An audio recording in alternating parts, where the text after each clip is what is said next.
Okay so hello everyone, कैसे हैं आप सभी लोग? सब बढ़िया। चलो, तो आज की कहानी जो है वो है चैप्टर नंबर 12 की कहानी, जिसमें चैप्टर का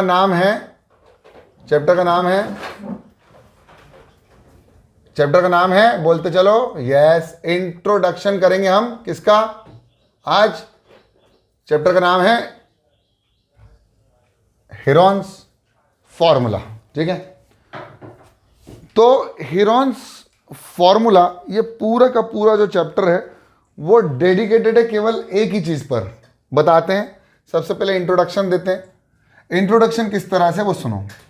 अगर आप बच्चों को पता हो तो मेरे प्यारे बच्चों, ये क्या है बता सकता है कोई? क्या है ये?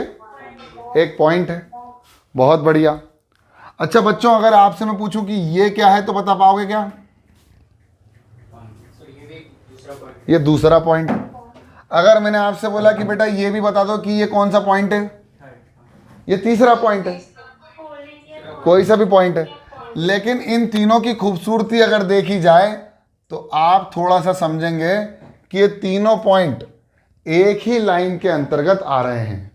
क्या हो रहा है? ये तीनों पॉइंट एक ही लाइन के अंतर्गत आ रहे हैं। इसका मतलब इन तीनों पॉइंट जो कि हैं ए, बी और सी, और ये किस लाइन के अंतर्गत आ रहे हैं?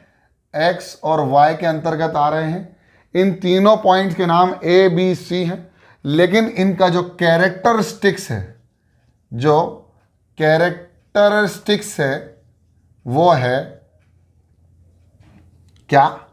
कि they are called collinear points. They are called collinear points. Collinear points मतलब ये कैरेक्टरिस्टिक्स, जब भी हम बोल दें कि भाई कैरेक्टरिस्टिक्स कोलिनियर पॉइंट है, इसका मतलब वो पॉइंट्स क्या हो रहे हैं? वो पॉइंट केवल एक ही लाइन पर आ रहे हैं, अलग अलग लाइन पर नहीं आ रहे हैं। क्लियर? तो ये तीनों पॉइंट कोलिनियर पॉइंट है। तो बेटा तीन नॉन कोलिनियर पॉइंट्स या तीन कोलिनियर पॉइंट्स पर ज्वाइन करने पर फिगर जो मिला वो क्या मिला? क्या मिला? एक लाइन या लाइन सेगमेंट बोल सकते हो, लाइन का पार्ट भी बोल सकते हो। अगर हमने एक्सटेंड नहीं करी तो हमने लाइन सेगमेंट मिल गई।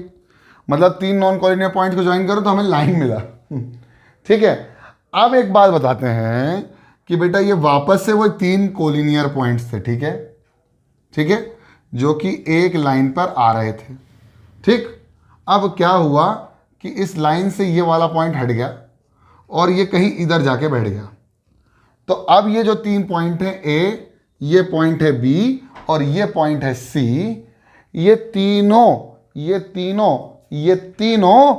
अलग अलग लाइन में आएंगे। ये दोनों एक लाइन में आ सकते हैं, ये दोनों एक लाइन में आ सकते हैं। ये मतलब ये तीनों एक साथ एक ही लाइन पर नहीं आएंगे।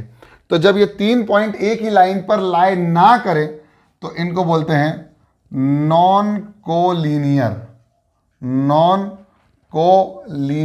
पॉइंट्स। नॉन कोलिनियर का मतलब जो कि एक ही लाइन पर नहीं आते हैं, तो उनको बोलेंगे नॉन कोलिनियर पॉइंट्स। इतना क्लियर चलते चल रहा है? मजा आ रहा है? बहुत शानदार। अब हमने क्या करा? हमने इन तीनों पॉइंट्स को आपस में क्या कर दिया? खूब तरीके से इनका मेल जोल बढ़ा दिया। क्या बढ़ा दिया? मेल जोल बढ़ा दिया इनका, बहुत शानदार तरीके से। तो ये मिल गए। तो ये जो मिले, फिर हमें एक फिगर मिला। तो जो हमको फिगर मिला उसका नाम देने में थोड़ा सा दिक्कत आ रहा था। कैसे? बताते हैं। अभी जो फिगर मिला है उनको एक चीज़ ये समझ में आई कि भाई इसके अंदर तो तीन एंगल भी हैं और तीन साइड भी हैं। तो तीन एंगल कौन कौन से हैं? एंगल ए है, एंगल बी है और एंगल सी है। सॉरी, प्लस क्यों कर रहे हो पुनीत सर? अभी बता देना ना बाद में, अभी जल्दी क्या है। ये तीन एंगल मिले और फिर साथ में मिले एक तो साइड ए बी, एक साइड बी सी और एक साइड सी है। तो उन्होंने कहा क्या नाम रखा जाए। अब ऐसे पुराने ज़माने में क्या होता था बेटा, एक मिनट थोड़ा शोर नहीं करना। पुराने ज़माने में क्या होता था कि जब बच्चे होते थे, तो जैसे फॉर एग्जांपल थोड़ा सांवला हुआ तो उसका नाम रख दिया श्याम। ठीक है, थोड़ा सा गोरा हुआ तो उसका नाम भूरा रख दिया। थोड़ा सा कम मतलब और सांवला, ज़्यादा सांवला हो, समझ रहे हो ना क्या बोल रहा हूँ? I am not discriminating all the people, but तुम समझ पा रहे हो मैं क्या कहना चाह रहा हूँ। तो उसका नाम काला रख दिया या कालिया रख दिया, ठीक है, मेरी बात गलत मत लेना। इसको मजा ये मतलब सर रेसिस्ट है, सर काले और गोरे में भेद कर दे आ रहा है चमड़ी, लेकिन समझ रहे हो ना मेरी बात। तो नामकरण जो होता था वो अपीरियंस पे नाम होता था, करण सॉरी नामकरण, ठीक है। तो अब अपीरियंस पे, इसका अपीरियंस पे नाम रखा गया कि या तो हम रख सकते हैं ट्राइलेटरल, लेटरल का मतलब होता है साइड और ट्राई का मतलब होता है तीन, या हम इसका नाम रख सकते थे ट्राई एंगल, एंगल का मतलब कोण और ट्राई का मतलब तीन। तो उनने कहा कौन सा अच्छा लग रहा है, कौन सा अच्छा लग रहा है, तो उनने क्या करा पता है, अक्कड़ बक्कड़ बम्बे वो, अक्कड़ बक्कड़ बम्बे वो, 80 90 पूरे 100, 100 में लगा धागा, चोर निकल के भागा, चोर को पकड़ लो रस्सी से जकड़ लो, चोर मांगे माफी, चोर को देखो टाफी। हाँ ट्राइंगल नाम रख दो। क्या नाम रख दिया उनने, ट्राइंगल। ऐसे मतलब ये मत सोचो कि ऐसे ही रखा गया है, साइंटिस्ट बैठे हैं अक्कड़ बक्कड़ कर रहे हैं, वो तो हम बता रहे हैं कि इसका नाम ट्राइंगल रखा गया। फिर हिंदी मीडियम वाले को बुरा लग गया कि तुमने एंगल पे, सॉरी एंगल वालों को बुरा लग गया, तो उन्होंने कहा चलो ठीक है एंगल वालों को बुरा लग गया तो हिंदी में इसका नाम होगा त्रिभुज। क्या होगा इसका नाम, त्रिभुज। ऐसा ऐसा ऐसा ट्राइंगल का नाम पड़ा ट्राइंगल, यानी तीन नॉन कोलिनियर पॉइंट्स को ज्वाइन करने पर जो फिगर प्राप्त हुआ, जो टू डायमेंशनल फिगर हमको प्राप्त हुआ, जो टू डायमेंशनल फिगर हमको प्राप्त हुआ, उसको हमने क्या कह डाला, उसको हमने कह डाला ट्रायंगल। और ऐसे ही इसका नाम हिंदी में पड़ गया त्रिभुज, तीन भुजाओं वाला, भुजाएं मतलब साइड्स, त्रि मतलब तीन और भुज मतलब भुजा मतलब साइड्स, तो तीन साइड वाला तीन एंगल वाला क्या हुआ, एक ट्रायंगल हुआ। बात करते हैं अभी हीरोइंस की तो बात ही नहीं कर रहे हैं हम पुनित सर, हम अभी तुमको ट्रायंगल की पूरी पूरी छोटी छोटी मगर मोटी बातें बता देते हैं इंट्रोडक्शन के अंतर्गत। अब क्या हुआ कि जब ये सारी बातें हो चुकी थी तो उन्होंने कहा बाबा इस फिगर की और कुछ प्रॉपर्टीज हैं जो हमको याद करवानी है आप लोगों को। तो हमने कहा भाई प्रॉपर्टीज ऑफ ट्राइंगल समझ लेते हैं। इसके पहले 9th क्लास में जितने भी चैप्टर पढ़े, अरे आई गेस 2 प्रकार के चैप्टर पढ़े, जिसमें हम लोगों ने, एक तो हमने ट्राइंगल पढ़ा जिसमें कॉन्ग्रुएंसी पढ़ी है, और एक हमने एंगल भी पढ़ा, तो एंगल सम प्रॉपर्टी 8th में भी हम पढ़ चुके हैं। तो प्रॉपर्टीज की बात करें तो सबसे पहली जो हमारे पास प्रॉपर्टी आती है वो आती है कि भैया इस ट्राइंगल के 3 एंगल हैं, 3 साइड हैं, तो अ triangle is a 2D dimensional figure. So a triangle is a 2 dimension, अभी लिखना मत, is a 2 dimensional figure. A triangle is a 2 dimensional figure जिसके अंदर 3 side which has 3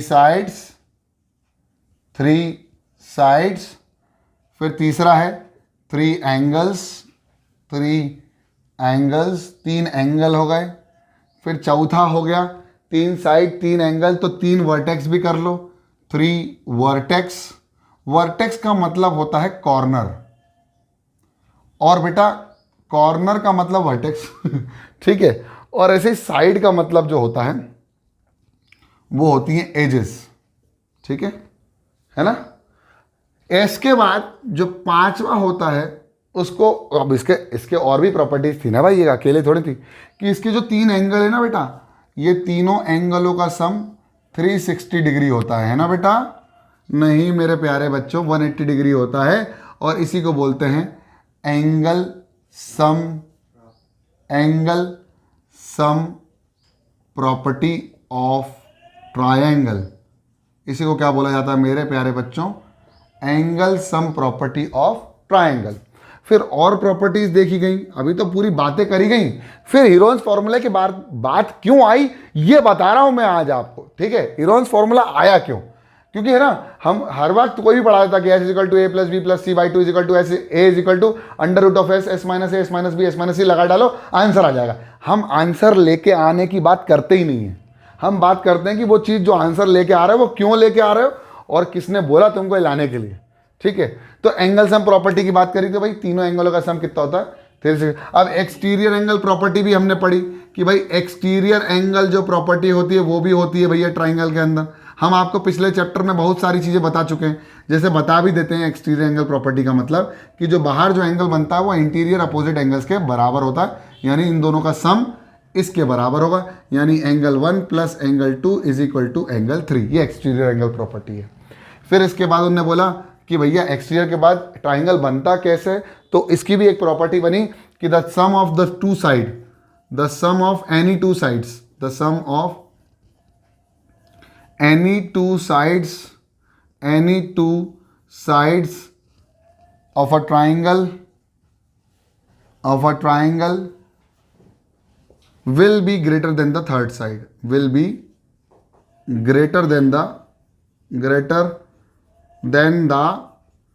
third side. अब सब बच्चे ये सोच रहे हैं मेरी संकल्प बैच वाले, सर ये पिछले चैप्टर में 7th चैप्टर में आपने बहुत अच्छे से समझा दिया, उसके बाद ये क्यों कर रहे हो, ऐसा क्यों कर रहे हो?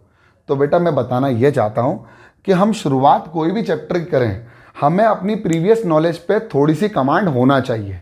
इसका मतलब यह है कि पुनीत सर ऐसा ज़रूरी नहीं है कि आपको एक बार पढ़ा चुके तो दोबारा नहीं पढ़ा सकते हैं, लेकिन मेरा ये कहना है कि आपको अगला चैप्टर आपकी प्रीवियस नॉलेज से आ सकता है।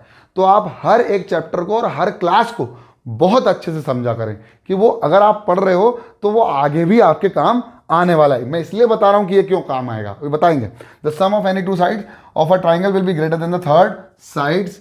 तो इसको अगर हम मैथमेटिकली लिखना चाहें तो एक ट्राइंगल ABC में AB प्लस AC जो होगा वो बड़ा होगा किससे, BC से। AB प्लस BC जो होगा वो किससे बड़ा होगा, AC से। और AC प्लस BC जो होगा वो AB से बड़ा होगा। बहुत खूबसूरत चीज़ ये समझ में आई। अगर ये ऐसा ना हुआ, अगर ऐसा कुछ नहीं हुआ कि भाई इन दोनों साइड को प्लस करने पर तीसरी साइड से छोटी आ रही है, तो ट्राइंगल कभी भी नहीं बन पाएगा। ये जो प्रॉपर्टी थी ना, ये प्रॉपर्टी भौकाल ला दी है, भौकाल। फिर इसके बाद और भी प्रॉपर्टीज हैं, मैं अभी लिखवाता हूं एक एक करके, इतनी छापो दिमाग में भी और कॉपी में भी। ओके, तो आई होप तुम लोगों ने लिख लिया होगा। अब बात करते हैं एक और नई झांकी की, और नई झांकी क्या है, अगले पॉइंट्स हैं 7 के बाद 8, 9, 10, 11, 12, 13, तो जो भी है वो। अरे सर इससे तो मिटर नहीं रहा आज, क्या बात है? अरे नहीं मिटरता तो है यार, ये जो मार्कर है ना मैं दूसरा इस्तेमाल कर रहा हूं, कोई बात नहीं। ओके, तो अब है 7वें के बाद 8वां, वो जो कि बहुत इंपॉर्टेंट है कि angle opposite to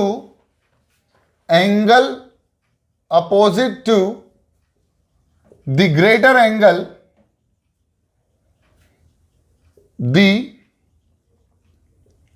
greater angle is always greater.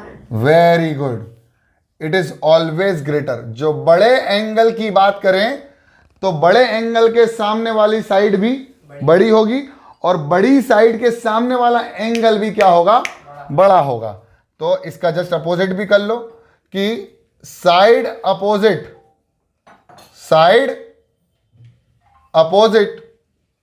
to the greater side है ना। The angle opposite to greater side is always greater, and side opposite to the greater angle is greater। ठीक है, तो ये हो गई। 10वीं लाइन ये है कि a triangle has 3 altitudes। A triangle has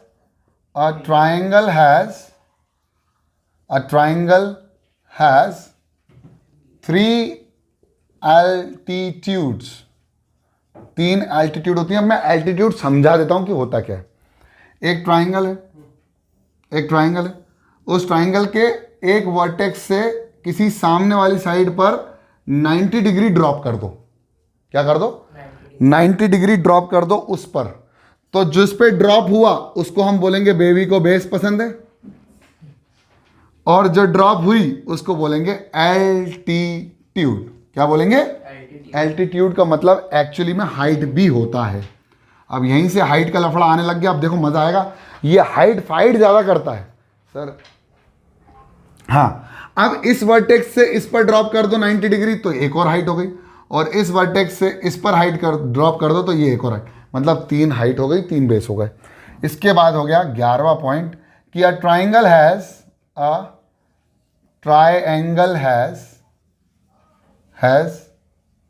3 median. अब मीडियन का शाब्दिक अर्थ यानी शब्दकोश यानी डिक्शनरी का मीनिंग जो होता है वो होता है बीच का, सेंटर। तो ऐसे ही कि एक ट्राइंगल के वर्टेक्स से ड्रॉप किया जाए कि सामने वाली साइड को 2 इक्वल पार्ट्स में डिवाइड करे, सामने वाली साइड को 2 इक्वल पार्ट्स में डिवाइड कर दे तो जो मीडियन है वो कहलाएगी एडी। ऐसे ही बी के सामने अपोजिट में सी है, AC है, और सी के अपोजिट में कौन है, AB है। तो ये इज इक्वल टू ये इज इक्वल टू ये, और ये इक्वल टू ये। तो मीडियन क्या करती है, सामने वाली साइड को 2 इक्वल पार्ट्स में डिवाइड करती है, ना कि ट्राइंगल को। ट्राइंगल के एरिया को 2 इक्वल पार्ट्स में डिवाइड कहोगे तो आगे 10th में काम आएगा।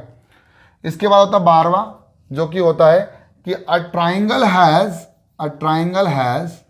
How many diagonals, a triangle has no diagonal.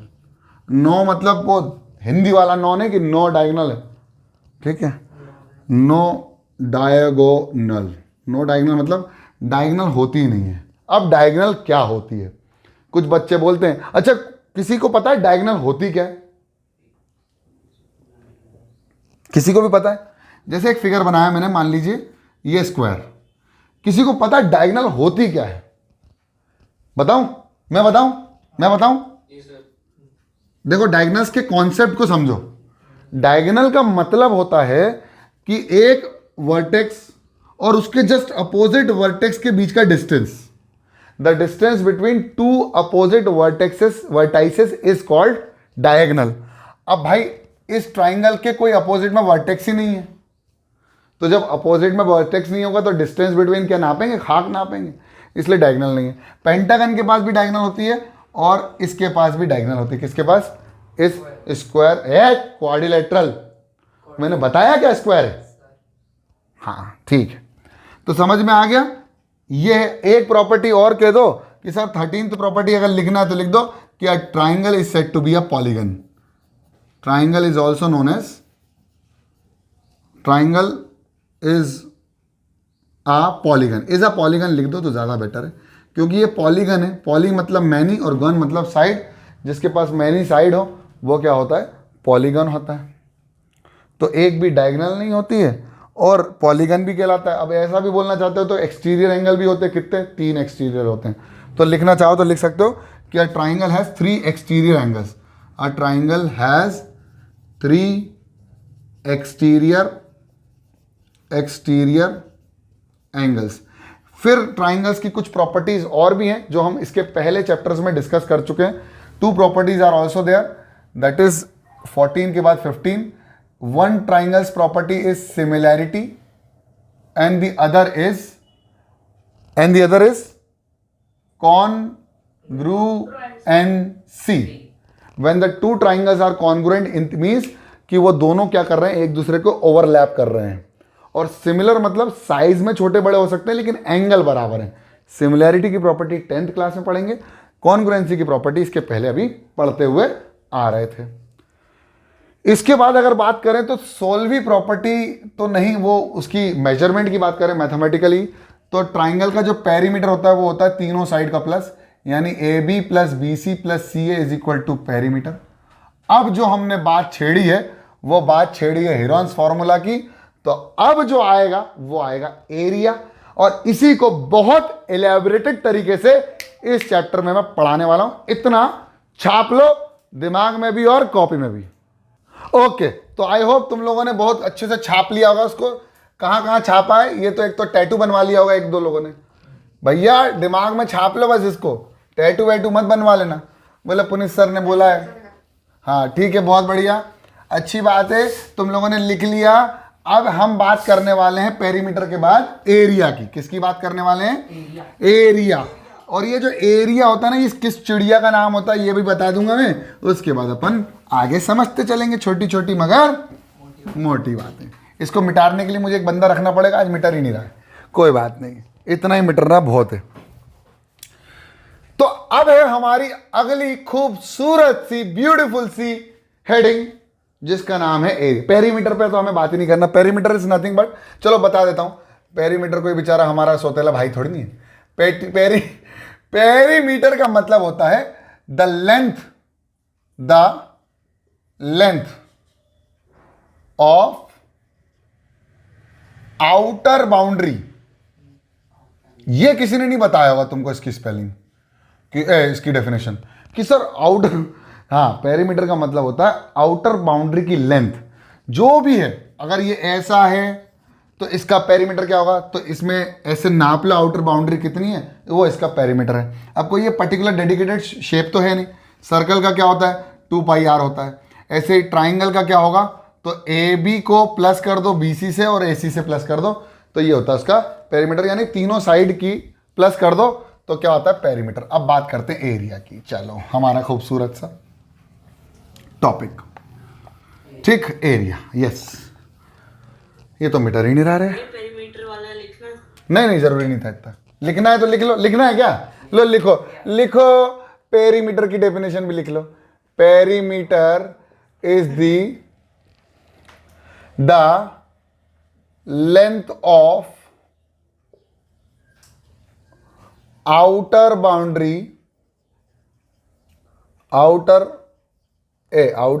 की स्पेलिंग तो क्या लिख रहा है sir, outer BOUNDARY, boundary, outer boundary is called of any figure भी लिख लो, of any two dimensional figure, of any to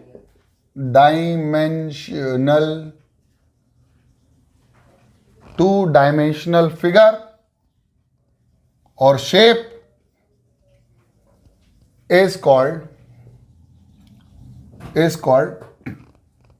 perimeter, ठीक। तो ये हो गई बात क्लियर। अब बात करते हैं एरिया की, जो हमारी ब्यूटीफुल सी हेडिंग थी, खूबसूरत सी। तो एक ट्राइंगल के एरिया का मतलब क्या होता है वो सुन लो पहले। एक ट्राइंगल है, बड़ा खूबसूरत सा नाम, दुनिया का सबसे अच्छा नाम क्या है ट्राइंगल का, ABC, और क्वाड्रिलेटरल का क्या था, ABCD, ठीक है, एनीबडी कैन डांस, ठीक है।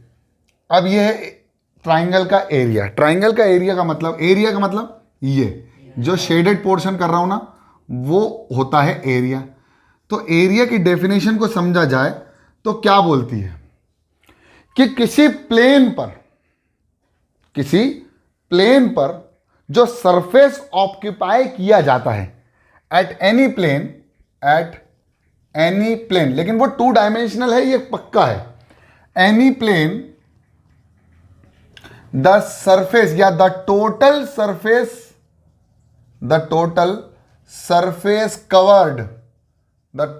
Surface covered by any object या by any 2 dimensional object, by any 2 dimensional object, 2 dimensional object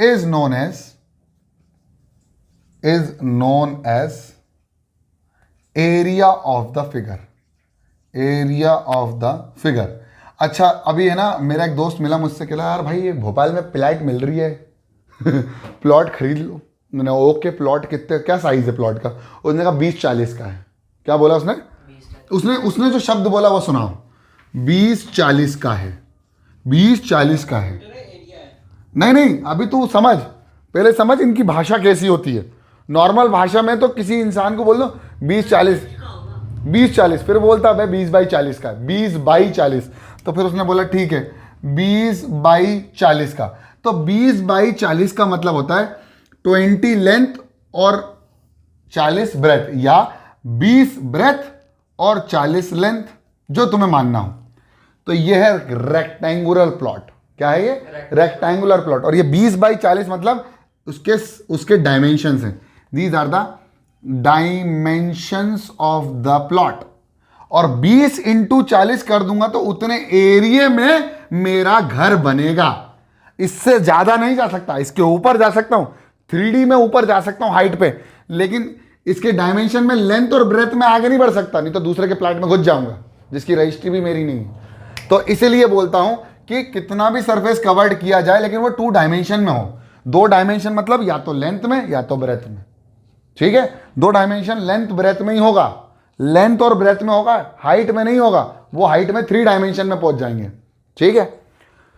अब एरिया ऑफ द ट्राइंगल की बात करें तो हमारे पास एक फेमस सा फॉर्मूला था जिसमें किसी वर्टेक्स से अगर मैं किसी हाइट को गिराऊं जो कि किसी बेस पे गिरे तो ABCD, तो वो बोलता था भैया area of the triangle will be equal to half into AD into BC, मतलब half into height into base या हाफ बेस इंटू हाइट, जो भी तुमको बोलना बोल सकते हो। So therefore we can say that the area of the triangle, therefore we can say that the area of the triangle is equal to area of triangle is equal to half into base into height। क्या है? half into base into height is the area of the triangle, ठीक। अब क्या हुआ, अब बात करते हैं हीरोन्स फॉर्मूला की जरूरत क्यों आन पड़ी। क्या हुआ, कभी मैथमेटिकल फिगर्स में हमको ये बेस तो दी थी लेकिन हाइट नहीं दी। जैसे हमने बोल दिया कि हमारे पास एक इक्विलेटरल ट्राइंगल है जिसकी साइड ये फलाना फलाना है। अब उन्होंने कहा भाई एरिया निकाल दो। क्या बोला? एरिया निकाल दो। अब हमसे एरिया नहीं निकल रहा है क्योंकि हमें हाइट ही नहीं पता। अब हाइट निकालने भी जाए तो टाइम बहुत लगे, कितना ज्योमेट्री सीखें। तो उन्होंने कहा यार क्या करें क्या करें क्या करें क्या करें क्या करें। तो इसी दुविधा में एक साइंटिस्ट और मैथमेटिशियन और काम कर रहा था जिनके नाम पे ये फार्मूला पड़ा, और उनने काफी बार इस फार्मूले को प्रयास किया और एक नया फार्मूला बना के दिया जिसका नाम था उनके नाम पे पड़ा हुआ हीरोन्स। उनने क्या कहा? उनने कहा अगर आपको कुछ नहीं पता, मतलब आपको हाइट नहीं पता, तो हाफ बेस इंटू हाइट ना लगाकर भी आप किसी ट्राइंगल का एरिया निकाल सकते हो। उनने कहा ये मत लगाओ, हाइट नहीं पता ना, तुमको हाइट नहीं पता ना, टेंशन मत लो। क्या तुमको तीनों साइड पता है? उसको नाम दे दो A, उसको नाम दे दो B, उसको नाम दे दो C। मतलब इसकी लेंथ A सेंटीमीटर, इसकी लेंथ B सेंटीमीटर और इसकी लेंथ C सेंटीमीटर। आपको ये तीनों पता होना चाहिए, ये शर्त थी। हाइट नहीं पता, फाइट मत करो। इस फॉर्मूले से देखो, प्रेम फैलाओ, आगे अमन और शांति फैलाओ, फाइट मत करो क्योंकि हाइट नहीं पता। तो उन्होंने कहा भाई दुनिया का खूबसूरत सा नाम ABCD, नहीं सर ABC। तो ट्राइंगल का एरिया जो होगा उसका फॉर्मूला मैं आपको बता के देता हूं। उनने काफी इसका अध्ययन किया। ऐसा एक बार में फार्मूला नहीं निकलता, फार्मूला की प्रैक्टिस की जाती है, फिर उसको 2 डायमेंशनली ग्राफ पे प्लॉट करा जाता है, फिर उस पर्टिकुलर ट्राइंगल को काट काट के उस पूरे को एरिया को इक्वल किया जाता है। बहुत ज्यादा बड़ा लेवल पे काम करता है। हम छोटे लेवल पे आपको बता देते हैं कि क्या हुआ। उनने कहा एक काम करो, बोला बोला S निकालो। क्या निकालो? S। बोला S होता क्या? बोला S होता है, सुन लो पहले, सुन लो S होता क्या। S का मतलब होता है साइड 1, साइड 2 और साइड तीनों को प्लस करो, पेरीमीटर निकालो और उसको आधा कर दो। जब पेरीमीटर निकल जाएगा और उसका आधा निकल जाएगा उसको बोलते हैं हम सेमी पेरीमीटर। क्या बोलते हैं बेटा? Semi perimeter. क्या बोलते हैं हम? Semi perimeter. सेमी का मतलब हाफ और किसका? पेरीमीटर का, इसीलिए इसको बोला सेमी पेरीमीटर। फिर उसके बाद एक फॉर्मूला लगाओ जो मैंने इतने सालों बाद मेहनत करी और ये निकाल के दिया मैंने। A is equal to under root of क्या? S मतलब सेमी पेरीमीटर की value multiplied by semi perimeter minus first side multiplied by semi perimeter minus second side multiplied by semi perimeter of third side. इसको निकालने के बाद भौकाल आ गया, दुनिया में भौकाल आ गया। क्या? अगर हाइट ना पता हो तो भी आप बिना कैलकुलेशन यानी ज्योमेट्री को परफॉर्म किए आप इस फॉर्मूले से एरिया निकालने के लायक हो गए। क्या फॉर्मूला था? अगेन सुन लो। सेमी पेरीमीटर सारी साइड को प्लस करके डिवाइड बाय 2 यानी पेरीमीटर का आधा, फिर फॉर्मूला पुट करो, area of a triangle will be equal to under root of S, S minus A, S minus B, S minus C in centimetre square, metre square. छाप लो दिमाग में भी और कॉपी में भी। ओके, तो आई होप तुम लोगों ने इसको छाप लिया होगा। अब करना क्या है वो सुन लो। कुछ बच्चों को डाउट आ रहा होगा कि सर ये फॉर्मूला तो हमको समझ में नहीं है। अबे समझाया किसने जो फॉर्मूला समझ में नहीं आया? देखो एक्चुअली क्या है कि यहाँ पर जैसे आपने लिखा कि आपने निकाला, जैसे इसकी वैल्यू 3 है, इसकी वैल्यू 4 है, इसकी वैल्यू 5 है फॉर एग्जाम्पल। तो 3 4 5 को प्लस करो पहले, तो 3 + 4 + 5 डाई 2, तो कितना हो जाएगा? 3 + 4 8/2, तो 12, 12/2 दैट इज इक्वल टू 6। अब आपको निकालना है area, area will be equal to, S की वैल्यू कितनी आई? 6, 6 माइनस पहली साइड, 6 माइनस दूसरी साइड, 6 माइनस आखिरी साइड, बस। अब इसको रूट को सॉल्व करना, वो तो 8th में भी सीख चुके हैं, स्क्वायर एंड स्क्वायर रूट में। 6, 6 माइनस 3, 3, 6 माइनस 4, 2, 6 माइनस 5, 1। सॉल्व करो, under root of 6 into 3 into 2, 6 3 = 18, 2 = 36, under root of 36 will be equal to 6 centimetre square, metre square, जो भी है साइड उसकी वैल्यू आ जाए। मतलब ये फॉर्मूला आपको एरिया देगा, ये तो 100% श्योरिटी है। ठीक है, आई होप इतना समझ में आया। समझ में आया तो लाइक कर दो, चैनल में नए हो तो सब्सक्राइब कर दो। तब तक के लिए जय हिंद, पढ़ते रहो, बढ़ते रहो, बाय बाय, टेक केयर। छाप लो दिमाग में भी और कॉपी में भी।